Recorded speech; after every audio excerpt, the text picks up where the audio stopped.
Okay guys, it is election season here in Wales. I'm filming on Monday the 3rd of May and we are just a handful of days away from the 2021 Senedd elections. Now, it is a typically glorious bank holiday. You can hear how glorious it is on the mic, I'm sure, with the weather surrounding us. So I figured rather than working on the farm, I would come inside and do what I've been planning to do for a couple of weeks now, which is a tier list of the party's standing candidates for this year's elections. Now, the tier list that I had in mind is more sort of an appraisal of the condition and strength of the respective parties. It's not necessarily meant to be seen as like an endorsement or criticism of any of the parties. If I end up sticking parties in the D tier, I'm not saying don't vote for these parties, they're really bad. And equally, if I put any parties up in the S tier, I'm not saying that this is a brilliant party and you should vote for it.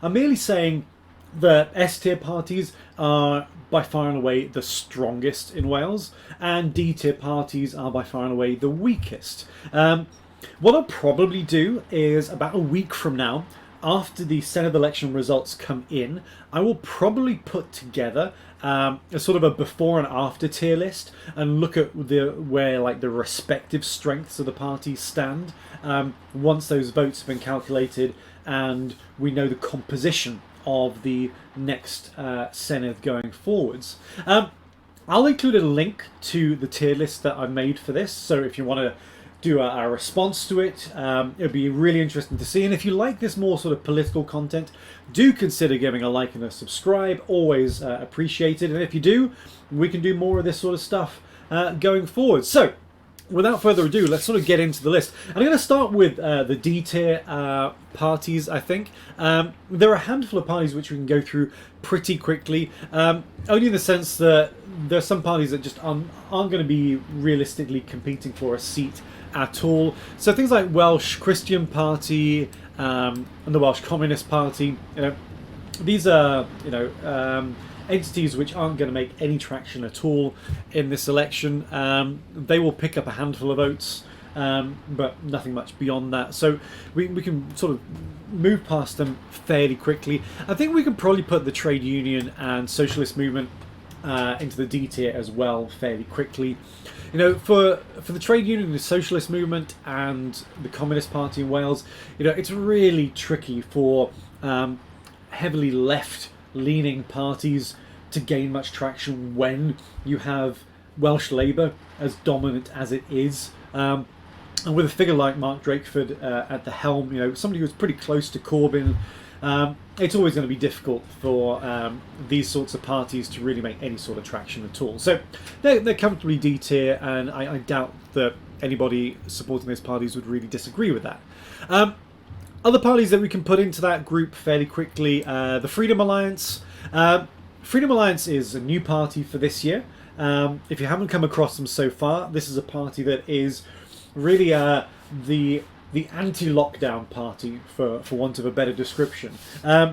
Their agenda is really heavily focused on freedoms of speech and other things, but it's really we don't want any more lockdowns party. And maybe if this party, or maybe if this election was happening like 6 months, 9 months earlier, there may have been some scope for the Freedom Alliance to make some gains.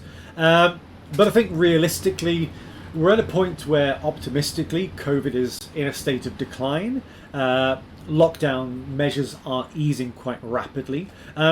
So there's not that much for the Freedom Alliance to shout about. And of course, if we look over to places like India, where they really screwed up on lockdown measures, and you've got a pretty good exemplar of what happens when you don't successfully contain a pandemic type situation. It's really difficult for them to make the argument to say, well, lockdowns were a bad thing in the first place. There seems to be quite a strong body of evidence to say that, yeah, well, actually, you look at India, maybe the lockdowns were probably quite sensible, because look what happens when you don't do it right. So it's going to be really difficult for the Freedom Alliance to turn any of that sort of that frustration towards lockdown measures into something else. They are going to be undercut as well by the fact that a number of other parties excuse me, are also quite heavily focused on no more lockdown measures. Both Reform and UKIP have talked heavily about no more lockdowns as well. And really, having mentioned them, I think we can probably look to put them in the D tier as well.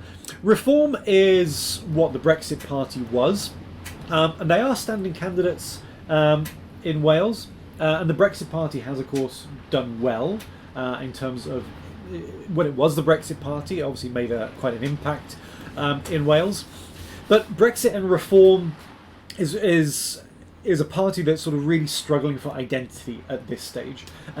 There's sort of question marks as to why does this party really exist anymore, and those tied to it may well be asking themselves the same sort of question, because certainly from a Welsh perspective, I can't really see how Reform are going to make any traction, especially because excuse me, especially because Freedom Alliance exists, UKIP also exists, and these three, because there's so much overlap between them, they're quite likely to be stripping votes away from each other. So I think the interesting thing to throw into the mix here is the Abolish Party, but I want to talk about them in a moment, because I think we need to nudge them a little bit higher up.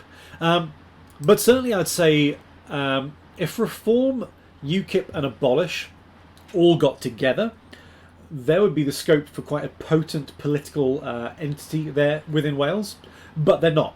So as it stands, they're just taking votes off of each other. But I'll talk more about UKIP and Abolish in a moment. We'll take UKIP out. I think UKIP are a D-tier party, but I'll explain a little bit more about them in a moment. If we just deal with these two parties, we have Gwlad, which I think has to be considered as a D-tier party because they're not going to pick up any seats. Gwlad is interesting as one of these two sort of splinter groups coming off of Plaid. Plaid Cymru has, in recent years, moved quite far to the left of the political spectrum. And I suppose what that has revealed is that not everybody in Wales who wants independence shares the same philosophies as the current leadership of Plaid Cymru. Gwlad is more centre-right in its leaning. Some people would say it's right-wing in its leaning. But wherever you want to position it on the spectrum, it's quite clear that it is distinct and separate from Plaid Cymru in a lot of its other agendas outside of independence. And I think that's probably quite healthy for the independence movement. I think having one party dominating the narrative for that particular issue it is quite narrowing on the potential political debate that can be had on it. So I think it's probably quite healthy that parties like Gwlad exist. But realistically, they're not going to make any real impacts in this election. What I do think Gwlad might do is survive. Because there's such a distinct emphasis in their politics from Plaid Cymru, they do fit a bit of a gap in the electoral landscape for independence-minded voters in Wales who are definitely not left-wing in their politics. So I think there's a potential for Gwlad to survive and continue on into future elections. Propel. Propel is interesting. You sort of wonder, how do you describe what Propel is? And again, without wanting to be too critical, it's a bit of a vanity project for Neil McAvoy. Propel is Neil McAvoy and a fairly staunch group of supporters. There's one realistic, or there's one fighting chance for a seat for Propel, and that is in McAvoy himself. Neil McAvoy does have a following. He has curated it quite successfully, and so there is that momentum behind him as an individual. I don't think there's that much momentum behind the concept of Propel as a party, but he has that individual status, and quite a few people like him for his approach to politics. He is popularist. He does sort of stand out from the crowd. He does align himself to perhaps less popular but quite media attractive subjects. So, McAvoy is quite shrewd in that sense. I think he knows what he's doing. But really, if he doesn't succeed in securing a seat for himself, I suspect Propel will just sort of fizzle out within the next 6 months, and those who have left Plaid Cymru to join Propel, I would somewhat suspect they will just go back to Plaid Cymru. But it's interesting to see, and this is one of the reasons why we'll be doing a follow-up on this video as we get probably into next weekend, because Propel might pick up a seat, and you know, all they really need is one seat to give them that status and then momentum that could allow them to grow to become something more tangible as a party. But I think that's unlikely. So at the moment, I think they just have to sit in the D tier, and we'll see. They may get bumped up if things go their way on the day, which I don't think it will. Other D tier parties, I think the last one that is a clear-cut D tier party is UKIP. UKIP has, again, sort of struggled in the same way that Reform has struggled. Sort of question marks over, you know, is there really a purpose for UKIP anymore with Brexit done and gone, essentially? I think the other problem that UKIP has is, always remember that UKIP picked up 7 seats in the Senedd last time around. So they were, briefly, a real political entity within the Welsh electoral landscape. They also, of course, won European elections in Wales. So UKIP was a party that I think had a credible, solid platform in Wales. But that platform was completely disintegrated. And you see that within the Senedd. I think of the 7 who were elected, there's only 1 person who remained as a UKIP member. And that's Neil Hamilton, who's most likely going to lose his representation as well. He's moving the map. He was over in West Wales. I think he's moved over to East Wales this time in terms of the regional lists, but UKIP aren't going to get any seats. I think it's as simple as that. And one of the reasons why they're not going to pick up any seats is because of Abolish. Now, because Abolish don't have any seats at the moment, and they're relatively speaking, their polling figures are low, we might consider putting them in D tier, but their polling figures are probably just enough to suggest they are going to pick up seats. So because they look likely to secure representation within the next Senedd, I think you have to put them in C tier. Now, anybody who's sort of freaking out about the future viability of devolution and is concerned about the presence of Abolish should probably take a step back and look at the bigger picture, because I think those voices who will be represented by Abolish were already represented in the Senedd, but under the banner of UKIP. I think the voter base that turned towards UKIP is pretty much going to be subsumed into Abolish. So there's a good chance that Abolish will pick up seats. There's an outside chance that because let's stick them together, because UKIP and Reform both still exist, there is a chance that they'll be taking votes away from Abolish, and that all 3 will sort of end up undercutting each other. There is a chance that will happen. But I think if you were gambling on this, you'd probably say that Abolish will pick up a seat or 2 minimum, and will have some sort of representative say in the next Senedd. Always, of course, remembering that they do currently have representation within the Senedd in the form of Gareth Bennett, one of the many UKIP members that turned tail and went to a different party. Weirdly, Gareth Bennett is not standing in this election for Abolish, but he is standing, despite currently being a representative member of that party. It's weird. Really, you'd think that if Gareth Bennett stood under the Abolish umbrella, there's a pretty good chance he would get a seat back in the next Senedd. As an independent, he won't. I mean, I'll say this confidently: Gareth Bennett will not be operating in the Senedd this time. In the next Senedd run. But you make your choices. It doesn't seem a logical one to me, but it's the one he's made. So, bye Gareth Bennett. But yeah, I think that's where Abolish has to sit. Then it gets interesting, because we've got the big 3 here, and I'll come on to them. But we also have the Lib Dems and the Green Party. Now, the Green Party, I think, are most likely not going to pick up seats. Their polling figures suggest they could pinch a list seat. In which case, I would definitively put them in C tier. Sort of by my own rules that I'm applying, I should sit them in D tier because they don't have a seat and are unlikely to get a seat. However, If you look through the manifestos of the sort of the remaining four parties, Lib Dems, Plaid, Conservatives, and Labour, all of them have a pretty overt green agenda. How sincere those agendas are is a question for another time, but they all have that green narrative within their manifesto pledges. So in many respects, and I'm not directly comparing the Green Party to the National Front, but what I will say is the National Front failed to make an electoral breakthrough towards the end of the 1970s because the Conservatives under Margaret Thatcher just subsumed a lot of National Front policies into their own agenda. And sort of took away the momentum and steam from the National Front. And the Green Party, I think, are going to suffer in the same sort of way, because there is a very clear green agenda now.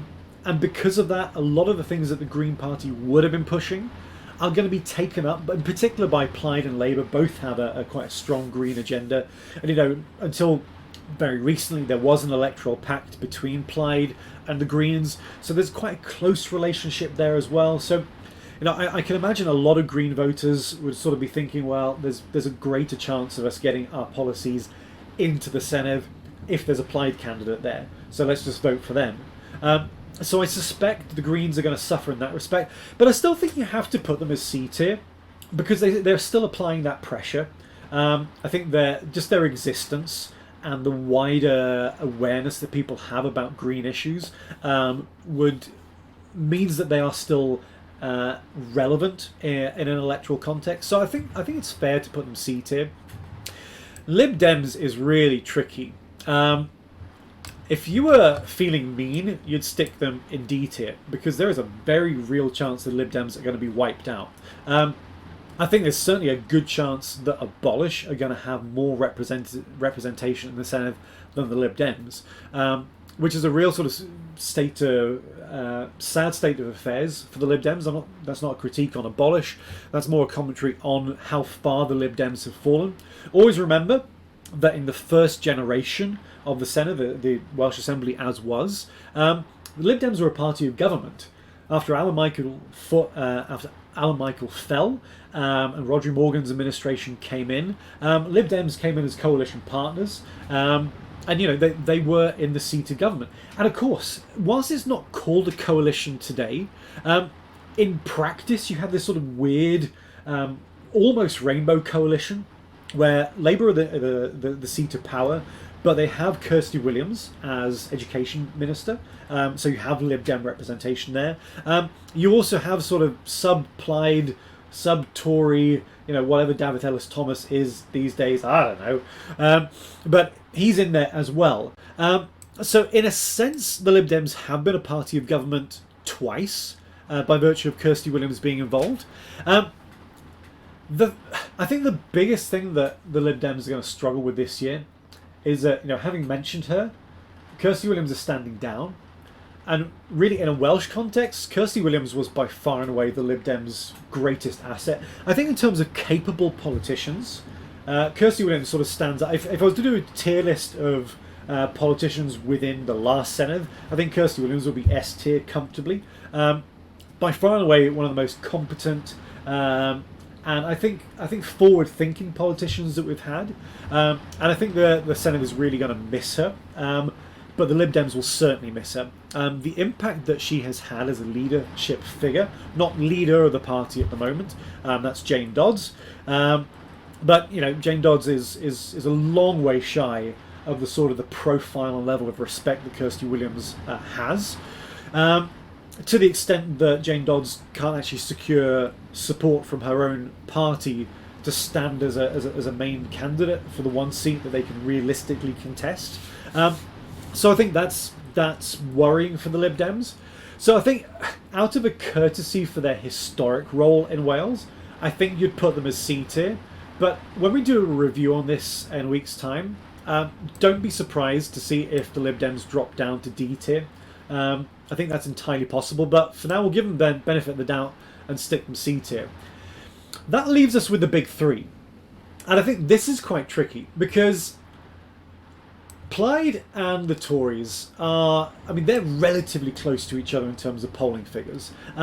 Because of the complication of where seats are and where support base is to be found, Plaid might end up with more seats than Conservatives, but the Conservatives might end up polling better than Plaid going into the election. But it's close between the two, and you might think that because they're sort of the second parties, you'd maybe put them A tier.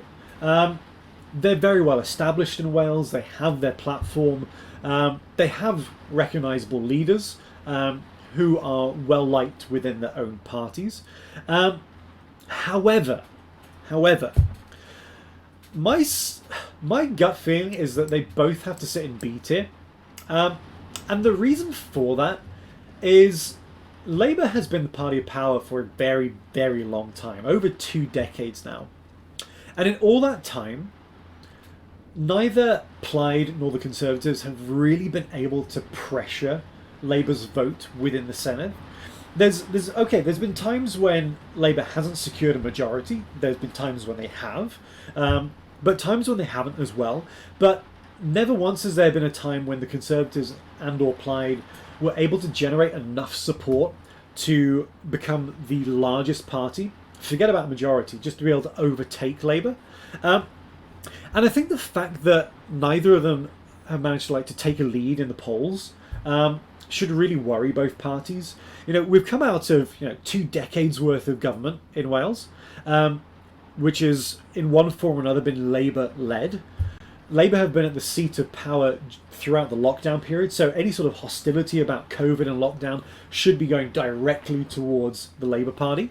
But of course, it's sort of checked by the fact that the Welsh Conservative Party are quite close to the Conservative Party in Westminster, and lots of people are fairly unhappy with how Westminster has managed COVID in an English context. So it's pretty easy for Labour to say, well, if you didn't like what happened in Wales, look what happened in England, things were even worse there.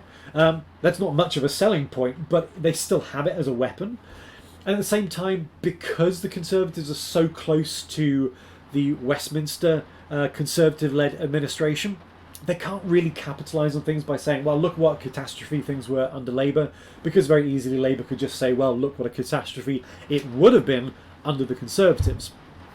At the same time, Plaid, perhaps sensibly, cautiously, haven't really gone on the offensive about lockdown in Wales and how it was maintained, how it was managed going forwards. Probably because it doesn't look that good to some members of the electorate to be sort of picking on a party in the context of a pandemic. How do you get a pandemic right? Really, globally speaking, New Zealand got it right and everyone else screwed it up. I think that's a succinct summary. If we do a tier list of nations' responses to COVID, you'd have New Zealand as S tier, India would be D tier, and then everyone else would sort of be around the B, C tier brackets, because only one nation globally really nailed COVID, and that's New Zealand. So nobody's really in a position to make capital on what's just happened. So everyone's sort of looking ahead. And I think one of the things that both Plaid and the Tories struggle with in Wales is that I think coming out of a pandemic, a lot of people are going to be looking for stability. And in a Welsh context, is there anything more stable than a Welsh Labour government operating out of Cardiff? Because, in Wales we have votes for 16, 17-year-olds, which is exciting. Young voices coming into the process for the first time. The striking thing about that is a lot of those new younger voters have never known anything other than a Labour administration in devolved Wales. That's an amazing record in any form of a democratic society, for one party to hold power for over 20 years without ever really being threatened. That's remarkable. And for me, that's why I'm moving the wrong thing. That's why, for me, I think you have to put Labour as an S tier party. Now, again, I'll qualify. This isn't me saying I particularly like Labour. Cards on the table. I won't be voting for Labour in these coming elections. But I think this is just a fair reflection of where Labour are. Okay, their polling figures have been hurt. They are likely to lose seats. But even after over 20 years, and even after being a party of government during a major crisis where usually, historically speaking, parties that guide nations through crises then get kicked in the arse for it in the immediate election following. But all the polling seems to suggest that Labour are actually doing okay. If anything, Labour's polling figures have got stronger the closer we get to the actual day of the election. And I think what that's reflecting is that desire for stability, that people are seeking that sort of sense of solace. People don't necessarily want to rock the boat. And this is something that Plaid are going to struggle with as well. There is perhaps the argument to say that, if Wales was fully independent, Wales could have managed lockdown better than if it was sort of partially answerable to the UK government. But whether the electorate is really interested in that now is, I think, highly questionable. There's been a profound amount of change over the last year and a half. Does the electorate want more change? And my suspicion is they don't right now, which only strengthens Labour's position. Plaid, whatever Plaid is selling, they are always also going to be selling independence. And I think with the level of instability that people have gone through, that's not really going to be a strong selling point for people who don't already vote for Plaid. I think Plaid's vote will probably be pretty close to where it was last time. It'll be stable. There's a good chance they'll pick up some seats. I don't think they're going to lose any seats, or at least they won't lose much of their seat share. I think they'll probably gain a couple of seats. But really, for Plaid at this stage in the history of Welsh devolution, I think for them to be an A-tier party, they really need to be the sort of party that is getting as many seats as Labour. And the fact they're not after all this time, I think really means they're stuck as a B tier. And the same thing for the Welsh Conservatives. There has been the platform there for them to take advantage of, and they haven't done it, partially because of issues within their own party. I mean, having a major change in leadership just prior to the election is pretty messy. Andrew Artie-Davies has already stepped down from the leadership role once already, so that might suggest that he doesn't necessarily speak for all of the party, that he might be a bit of a stopgap measure. Whilst Andrew Artie-Davies is a popular figure with many people within the Conservative Party in Wales, he's a fairly abrasive figure who, very much like if you're an independence voter in Wales, you're probably going to vote for Plaid. But if you're not, you probably won't. And just with the Conservatives, if you like Andrew Artie-Davies, you're probably going to vote for Tories, but if you don't like him, you won't. And there's probably not much that Andrew Artie-Davies can do or say to you to change your mind about that, just because of his character and nature. So that, I think, the leadership issue is a question. And I think that really holds the Tories back in the B tier as well. So Labour, I think, one way or another, Labour are going to be the party of government. I think whatever happens between now and Thursday, the party that is going to be the largest in Wales is going to be Labour. They might even secure a majority. If they do, it'll be a one-seat majority, it won't be more than that. Although it's probably unlikely that they'll get a majority, but it's not out of the question that it could happen. But they will be the party of government. And even if they lose so many seats so as to not be able to make a viable government by themselves, they'll go into coalition with Plaid. Again, that's my prediction, that if it's a really bad night for Labour, you will see a Labour-Plaid coalition, and Labour will just carry on as they were. And actually, on reflection, I think that'll probably be the best thing for Wales going forward. I think another Labour administration, especially a Labour administration without Kirsty Williams in there, would be quite bad, because Labour's manifesto is a bit uninspired. It's safe. It's not pushing the boat out. The Tory manifesto, very exciting, promising lots and lots of things. Most of them utterly unachievable and things that they'll be highly unlikely to ever actually pursue were they in government. But the things they're offering sound good. So that's, that is something. But Labour's manifesto is dull but achievable. And I think that's probably what people are looking for right now coming out of COVID. I think dull and achievable is about the extent of the ambition of voters coming into this election. And so I think that really sort of scuppers these two. So, one way or another, my prediction is Labour party of government possibly replied. But yeah, I was saying I think that's probably the healthy thing. I would say devolution has worked best in Wales when there have been coalition governments. I think for the most progressive steps that we've taken since devolution happened, they happened during the Plaid Lib Dem coalition. Between the Labour Lib Dem coalition and the Labour Plaid coalition. When it's just Labour out on its own, things get pretty static and slow. I think whilst, of course, Wales is sort of famously struggling in terms of its test scores in relation to education, the education reforms that we have seen under Kirsty Williams have been really positive.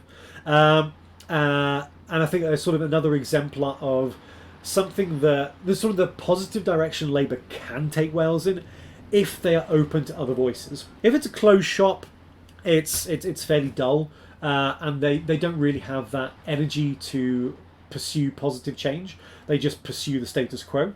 But anyway, that's what I'm thinking. But yeah, I think that's probably going to be a pretty fair reflection as to where this election ends up. I think we're going to see Labour out in front. Probably not a majority, but enough to rule. If not, they'll be ruling with Plaid. Plaid Tories will be second. Abolish will probably pick up seats. We might, big underlining of the word might see seats for the Greens and Lib Dems, but I wouldn't put much money on it if you were inclined to gamble. And the D-tier parties, thanks for playing, but we probably won't see much of you in this Senedd or indeed at any point in the future. Okay, so there we go. I rattled on for half an hour, longer than I thought I was going to. But that's my tier list. As I said, if you liked it, please do like and subscribe. Please have a play with a tier maker as well, and I would really love your responses to this. Have I got this completely wrong? Is that a complete misreading of the power landscape in Wales? Let me know. I look forward to your thoughts. And we'll do another couple of videos on this theme as we build up to vote day on Thursday of this week. Alright guys, enjoy the rest of the bank holiday. We'll see you again later in the week. Bye bye.